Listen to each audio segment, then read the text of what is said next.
السلام عليكم ورحمة الله وبركاته. waxaan maanta halkan inoogu bilaabayaa taxanaha sheekada aadka u xiisaha badan ee la magac baxday Shandaraleyn. taxanahan oo ka koobnaan doona ilaa dhowr iyo 30 qaybood. qaybtiisa koobaadna waxay ku bilaabmaysaa sidan.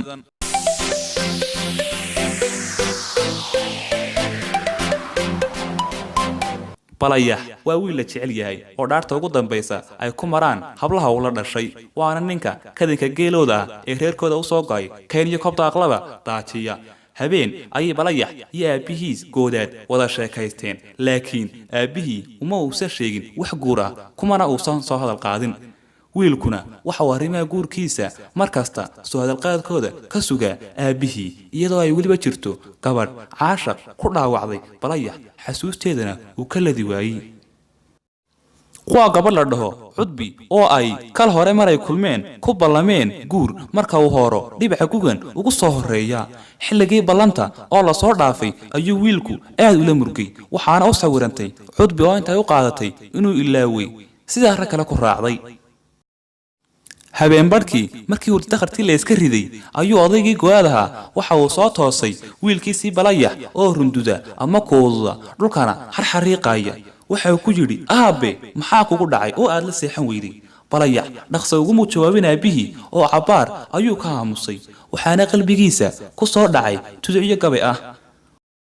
waxaanu ugu jawaabay, waxaana batabaye hurdadayga talowsiiyey waa taageerkii teedka iyo timaha ka muuqdaane tu yar oo halkeer joogtabaan taabis leeyahay jeeroon targaafaha ku tago teedka qudhac weyne tima dheerta aan raba anoon tuunyo kula loolin hurda iima taalle maxaa adigu ku soo odaygii baa isna sidan ugu halceliyay, wuxuuna yiri, haddii balaya xow tima yar iyo teedka kugu meero wiilyaha waa taladood gabadh ku taamayso inaan aabe ku taban taabiya waa tu waajibahe gaafkaaga inaan tiiriyoon tiirsho garabkaaga taa kulle inaad iga heshaa waa tu aan rabaye aabba anigu waan kula tabciye qaado taladayda.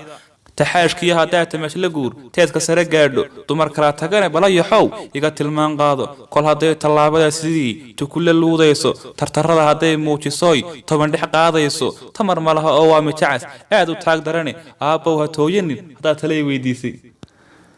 markii ay gooyad iyo wiilkiisii balaya tixaas dhaafsadeen ayay meesha timid arrintii odayga laga sii. kadib markii cabaar la isla gorfeeyey waxay isla garteen inuu balaya guursado.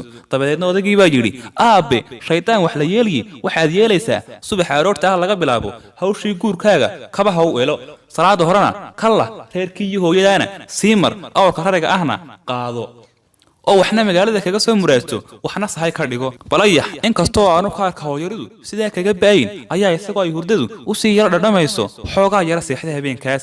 kadib subaxdii inta uu sibraar caano ka buuxsaday ayuu sii kallahay. subaxdaas waxa uu sii socdoba markii jiidii reerahoodu deganaayeen cagaha uu soo saaray ayuu yara nastay, wuxuuna bilaabay shanqadh dhegaysi iyo bal inuu maqlo reeraha shanqadhooda. wuxuuna maqlay loo qabdheed oo uusan dhowaanahan maqal. dhawaaqaas uu dhegaysanayo waa gabadh ku geeraaraysa, barambar shaaleyey buul shareerey mamaantaan bah ku helayey geedba geedka u dheer laga garaaciyey kalool mudhay mulaaxdiye.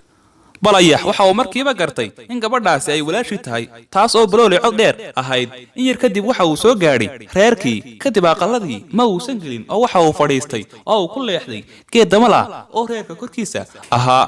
geedkaasi waxa hoos fadhiyey koox dumar ah, waxayna iyaga oo kooxa ku dareerinayeen kabad qabyo ka ahayd oo markaa farta lagu hayay. kabaddaas waxa unugtay gabadh walaashii ah, waxayna ugu tala gashay wiilka balaya.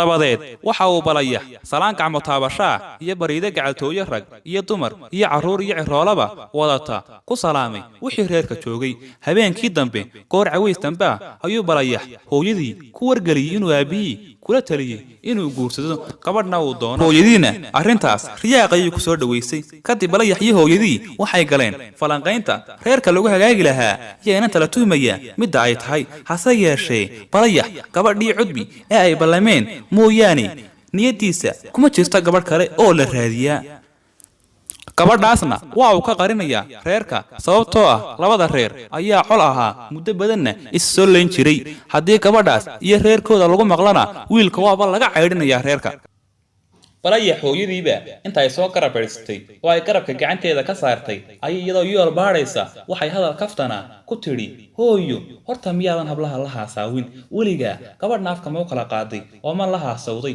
ta kale gabayada iyo mahmaha sidee baa isku tihiin ilayn ninka amuumada haweenku uma soo joogsadaan oo waqti horeba loo yidhi nimaan hadlan hooyadiiba waxba ma siiso kadib balayax baa inta uu dhow la cadeeyay ayuu yidhi hooyo gabdhaha imika jooga mahmaha iyo gabay inay u baahan yihiin baad u malaynaysaay waa loo gacan haadiyaa oo keliya oo way ku soo raacayaan markaasi hooyadii intay afka gacanta saartay ayay tidhi war ha ii keenin kuwaa gacnihayska ku imaanaya soo hadhowna gacnihayis kale ku dhaqaaqi mayso hablo badan oo dhisan karaya oo dhaqan karaya ayaa dhulka buuxee miyaanad arag hablaha gashaantimaha ee reerka agteenna ah xalqadeenna ama qaybteenna koowaad ee sheekada shandaranleyna halkaa ay noogu joogto